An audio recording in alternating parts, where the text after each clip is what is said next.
We're coming up to our third group game in the Europa League. So far, we've won 2 out of 2. Can we win 3 out of 3? It is the opposition preview for Olympiacos versus West Ham. I'm here with Stephen Katoru from Hellas Football, Greek football writer, expert. Mate, also happens to be an Olympiacos fan. Thank you so much for coming on. Well, Dan, thank you so much for having me. And I guess when Olympiacos faces Premier League opposition, it's always an exciting one for me because I have a chance to go actually watch them when we eventually play you guys away as well. So I'm really looking forward to the game in Piraeus and also the second game in London as well. So you'll actually be there. Hopefully, yeah. Hopefully, I'll be there. Whether I'm amongst the West Ham supporters or I manage to get an away ticket, that remains to be seen. But let's see. Ideally, I would like to because I've experienced some good times when I have seen Olympiacos play live, which is as a fan has always been great. But I haven't been able to celebrate if I've ever been in the home crowd. I've heard there might be some issues with potentially Panathinaikos playing on the same day. I don't know if that's still going ahead or because there was rumours about potentially the game, like the away fans not being able to go and all this stuff. I don't know if you've heard anything more about that. So I would say, as far as I'm aware, UEFA have made it clear they want away fans for West Ham to be there. The game against Panathinaikos is the ramifications of what happened in the derby is still ongoing.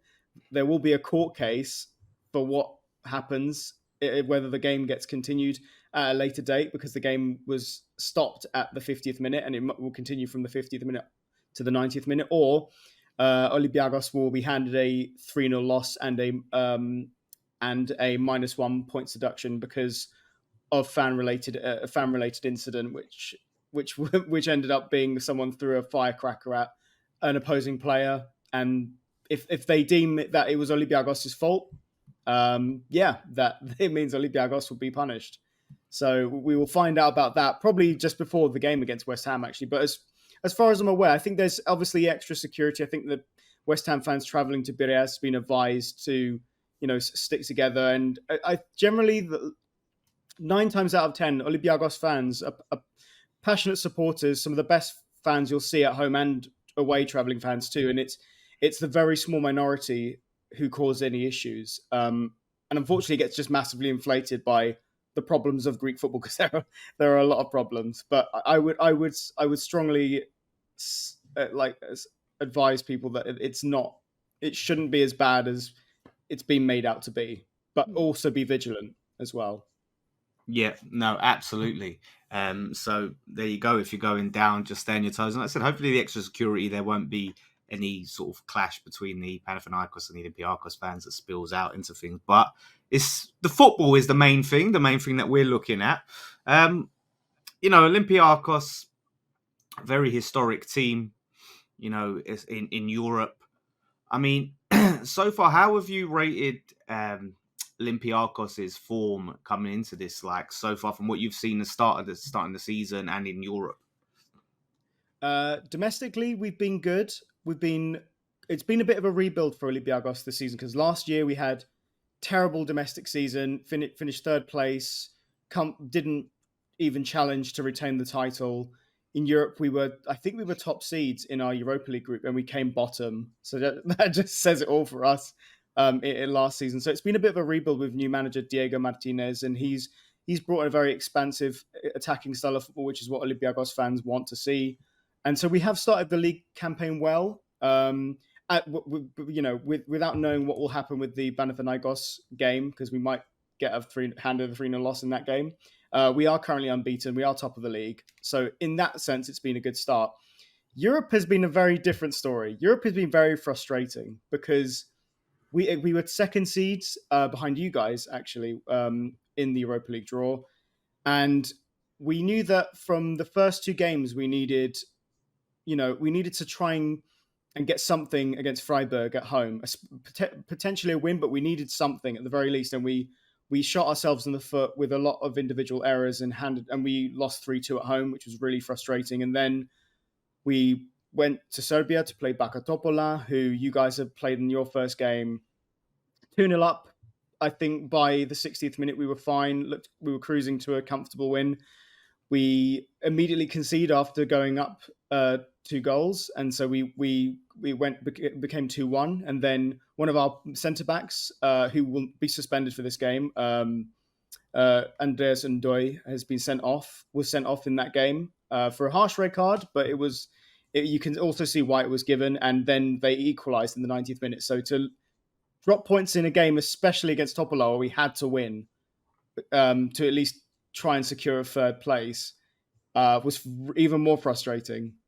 So we've been good. We've looked good at points, but individual errors and moments of madness has really messed up our start to the season, to our European campaign. And now we have to play you guys twice. And being the favourites for this group, West Ham, it's going to be tough. Even at home, it's going to be very tough to get to hope for anything in these games. But we have to hope. It's not the end of the world. I mean, it sounded like you almost summed up our start to the Premier League season, individual errors and moments of madness, because going forward, scoring goals has not been a problem, but defending has been a big issue, and we've been leaking goals through errors. And, speaking of this, defence, I've got to ask before we get into the game itself, I expect Mavrapanos to start this game.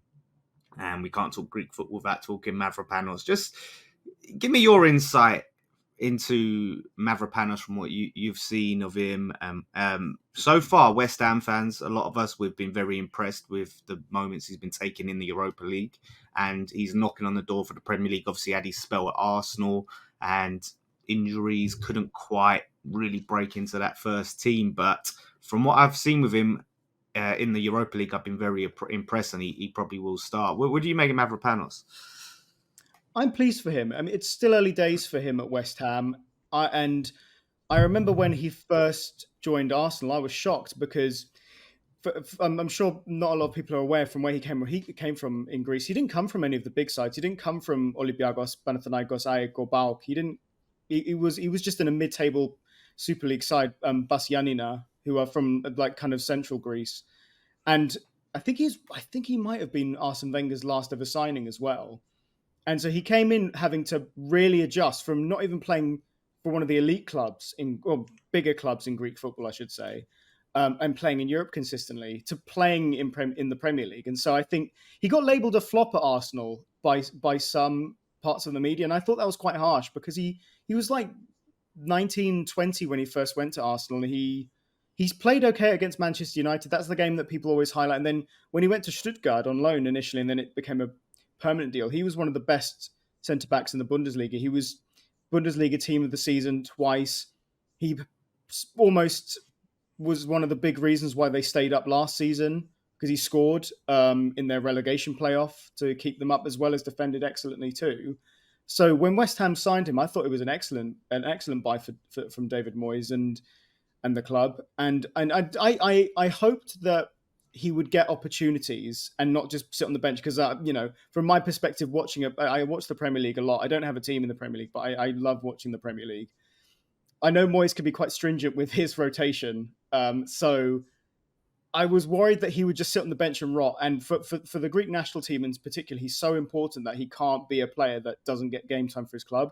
But from this start point of the season, I'm glad that he's been getting games for you guys in the domestic cup competitions and the Europa League. And I think he was always going to start this game anyway because he's been playing in the Europa League. But he will almost certainly play because it's against Olympiacos, and he knows, even though he's never played for one of the bigger Greek clubs, he'll know all of those big Greek clubs and what it means to play against them. So he will be very much up for Olympiacos, and I feel like he'll be a stand-up player for you. Yeah, definitely. Like I said, I've really enjoyed watching him. He's an absolute unit, not afraid to get stuck in, and very excited to see more of him. Obviously, he started late because he didn't come to us fit, so it has taken him a little bit more time. But with Aguerd making injuries, making mistakes, he could be knocking on the door. So we'll see. A very big game for him. Looking at Olympiacos, obviously you said that you've been playing expansive football, kind of the opposite to what we're playing right now. So what do you what would you say are some of the actual key threats that we're looking at in the team? Like, what would you say that they're going to be the big players that can help you potentially get a result in this game? The big name players, and I can name three of them right now, is West Ham fans will be familiar with him, Daniel Podence. He came back to Olympiacos on a loan with an option to buy, which I hope we activate at the end of the season. He's been sensational in the league and in Europe as well. Despite the frustrations of Europe, he's been one of our standout players, and he always lacked that kind of finishing quality when he left Olympiacos. But being in a better competition in the Premier League with Wolves at the time, he's really come back an even more complete player. The next one is El Kabi, our new striker, Moroccan centre forward. He came on a free transfer. Has been scoring goals for fun in the league, and he scored a brace against Freiburg. Could have scored a hat trick. Was a bit unlucky not to have scored a hat trick against Freiburg. But that would have been nice. So he'll be a big threat up front. And then the centerpiece of our team and the talisman, the captain, Kostas Fortounis, the most talented Greek player of his generation, and even non-Olympiacos supporters, as tribalistic as we all are, they would also agree that he's one of the most talented players that Greece have produced in the modern era. West Ham almost signed him a few years ago, and I remember it was for like a fee of 16 million was thrown about, and I was so scared he was going to leave, but he didn't. And he's had his injury issues in the past. He's had 2 ACLs on either knee, which could kill a player's career in most cases, but he's come back and he's been unbelievable this season. So those are the three big kind of names I would say which will threaten West Ham in attack. In particular, we've had no problem scoring goals or creating chances. And what about, like, in terms of weaknesses? Like I said, that sounds like you've had, it sounds a bit like West. So this could be a high scoring game. We'll get to predictions later, but like I said, we've had no problem scoring goals, but we've been leaking goals. But I mean, what would you say are the big weaknesses with Olympiacos, and how and where West Ham can really get at you? Undoubtedly, without any shadow of thought, it's the defense. The biggest problem has been our defense, and that's not because of the quality of players we have. It's just at moments they have, like I said, against Freiburg, against Bakatopola as well. There were individual errors that led to us conceding really, really silly goals that, with regards to XG, we shouldn't have conceded, but we did.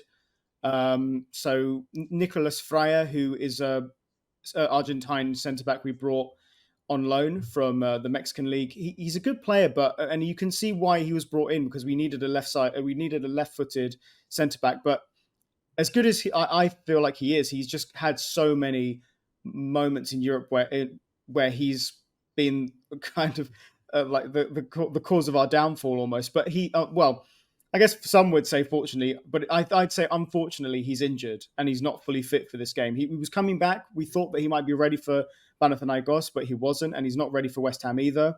And then one of our other centre backs, Andreas Ndoye, who I already mentioned, he's a very good player, but he got a straight red card against Topola, so he won't be playing.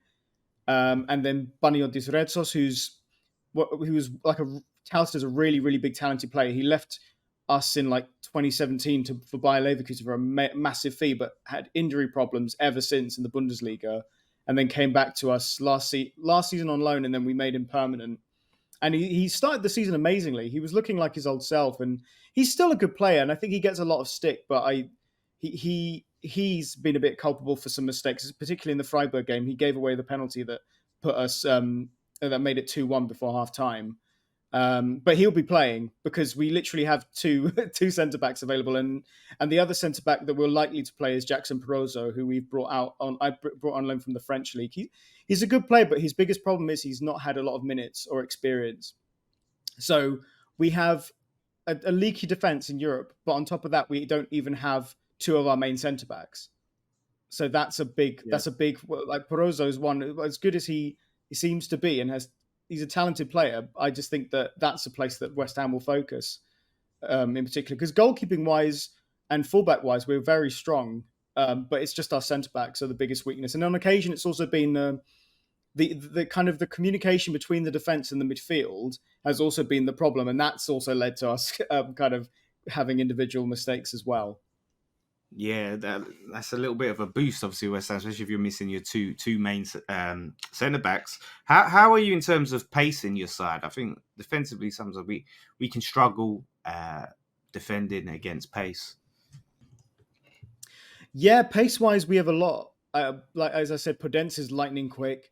Masuras, Yorgos Masuras on the other side of the wings, he's pretty quick. He's probably more industrious than I'd say, like with like genuine pace. I think he's just got a lot of a good engine. Like he can just run and works his ass off for the whole game.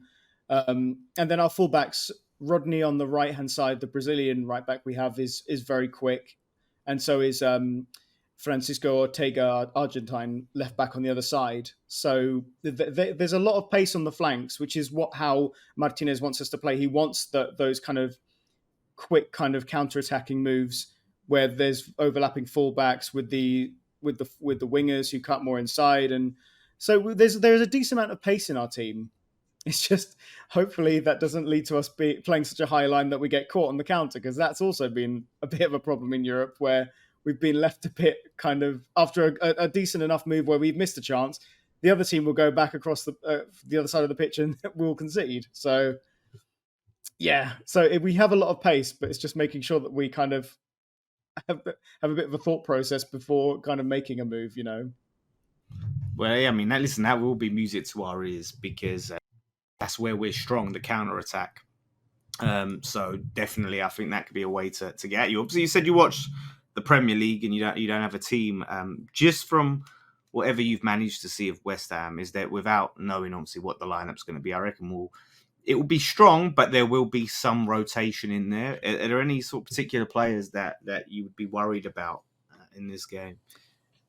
Mohamed Kudus, such a good player, so quick. I know there's been talk about why he's not been played as much in the Premier League compared to Europe, but I think he'll almost certainly start against us. Obviously, like I said, Mavropanos will be up for it, not just because he's been given the opportunity to play, but because he's Greek and he knows how important it is to play against Olympiacos. He'll be up for it. And Gerard Bowen as well. One of your leaders on the pitch. He'll step up too, I'm sure, because winning this game, you guys are essentially in pole position to finish in the top two. That it's not. I don't believe it'll be mathematically confirmed, but it'll be almost a certainty, because especially after you have to play us again, and then you played Bakatopola as well in your penultimate game. So yeah, those are the players that I would highlight that I'm most fearful of. But then West Ham have an excellent squad. Your squad value is nearly 4 times ours. So you have quality. There's a lot of quality in your team. Yeah, I think we definitely will be looking to win this group as early as possible with games to spare, so then we can rest players, in whatever games remain. So, we're definitely going to come strong and respect Olympiacos and not think we can just play a B team. And this is a tough game, especially away. The atmosphere is going to be, it's going to be electric, I think. Your fans they've got a reputation of just being, very, very vocal fans and just passionate. And I think that's going to, be in your favour. Well, on the subject of not playing a B team, David Moyes will have very good experience of playing a B team against Olympiacos and it biting him in the arse, because when he was Manchester United manager, he played against us nearly 10 years ago. And in Piraeus, we beat them 2-0 because they played a backup team. It almost ended his time as manager at Manchester United. Then they came back and won 3-0 in Old Trafford. But we almost knocked them out in the round of 16 when he thought to rotate his team. So I don't think Moyes will do that again. I would say. Hopefully he's learned his lesson. He's learned from his mistakes. Before I get to prediction, any tips or just advice for traveling fans coming that are going to Olympiacos and maybe if you know it, any recommendations of places to go or just things that maybe they should know about the local area? Anything you could recommend or advise? I would say, just like I said, I think obviously with the problems of the recent match, just be vigilant and be careful, because obviously being a football crowd, people will be able to pick you out quite easily, especially if you're wearing the colours of an opposing team. So just be careful in that respect, but also enjoy it because Athens is a great city. There's loads of things to see. Piraeus, the port, is really nice, and the stadium is a really cool place as well. So I would say just enjoy yourselves, but also, yeah, like I said, be careful because not like I can't speak for all Olympiacos fans, but the vast majority of Olympiacos fans do not act in the way that has been perceived in the Mm. media, especially with what's happened recently. But like I said, there will be people. There might be people who will pose as Greek football fans and will try to, I don't know, will do something like a bit serious. So I just say, Yeah. be careful, but also enjoy it. And the stadium itself is amazing. Like you will get an amazing atmosphere from a full Olympiacos crowd. Yeah, no, it sounds exciting. And look, we know all too well about how we're perceived in the media, and a few fans, a few rowdy fans, just tarring everyone with the same brush. So, looking ahead to this game, then I'm going to push you for a prediction. What you think is going to happen? Uh, yeah, hit me with it. Oh dear me! I mean, I'm such a pessimist when it comes to predicting games. I would love us to win. It would be a real boost that we need for not only just because of our European campaign, but also what's happened recently in the league. I would hope. I will say I hope that it will be a draw. I think it could be like a 1-1, a 2-2. I think you're more likely to win than us if I'm being really realistic. But I would love a draw. I'll take a 2-2 all draw. That's yeah. Look, I said earlier from Saz, I think it could be a high scoring game. Um, yeah, I think personally, I'll back us, but I think I'm gonna go. I'm gonna say 3-2. I'm gonna say 3-2. I think it could be a big game for Kudos, and obviously if Bowen plays, he's on lightning form right now. He's been unbelievable. I think we could see Ben Rama coming in. So we've got players there, even the players that if we can rotate and they're very strong players, Fornals and Ben Rama and Kudus who haven't been playing in the Prem. So yeah, that's what I think. So we'll see. Like I said, it could easily come back and we could slip up. Like we're away from home. A draw at this point, with 3 points under our belt wouldn't be the worst thing. But I want to win, finish the group as early as possible, and then sit back and hopefully, Olympiacos can get the second place and go through. Well, hopefully. I mean, right now, I mean, we're kind of just hoping that Bakatopola doesn't win any of their next few games, so that when we play them match day 6, we just win, and then we take third place at the very least. And a lot of Olympiacos fans don't want to go into the Europa Conference League. So, some would take it, like me. I would, considering our start, if it continued this way, I would take third. But yeah, I would like second. Ideally, that's what we aimed for when we got drawn against West Ham, Freiburg, and Bakatopola. But let's see. Yeah, I mean, obviously, look, we won the Conference League last season. I don't know if you saw any of that, but do you, I certainly as did. much as you'd rather stay in the Europa League, but is any part of you goes, you know what, like I wouldn't mind dropping into that Conference League and being confident that we could potentially go all the way and see yourselves win a European trophy. Oh yeah, for sure. Like no Greek team has ever won a major European trophy. Well, UEFA affiliated one anyway. Panathinaikos got to the old European Cup final way back when in the early 70s, and that's the last time a Greek side has done that. And Olympiacos, as consistent as we've been in Europe, we've been consistent. Underperformers is a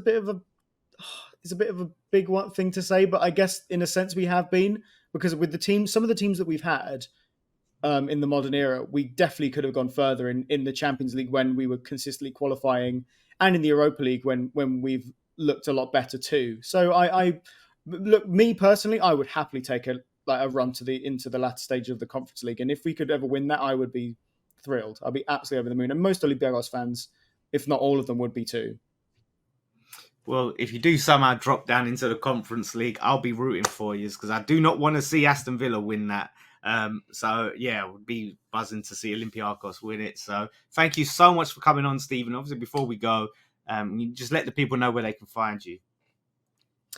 Well, you can find me on my Twitter handle and also Instagram handle because it's the same one at Steve Conturu, and you can also find any of my articles or me on a podcast for Hellas Football, which is at Hellas Footy on Instagram, Twitter, and Facebook, and our weekly podcast is on Spotify, Apple Music, and almost any podcast platform that's out there. So yeah, if you're interested at all in listening about the crazy world of Greek football for for better or for worse, come out, give us a listening, and we have some really great guys on the site who love Greek football and love what they do.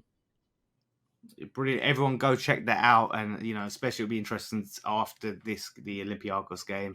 See to check out your thoughts and insights. So once again, thank you, Stephen. Everyone go check that out. And obviously leave your comments below of what you think the score is going to be. One thing left to say. Come on, you Irons.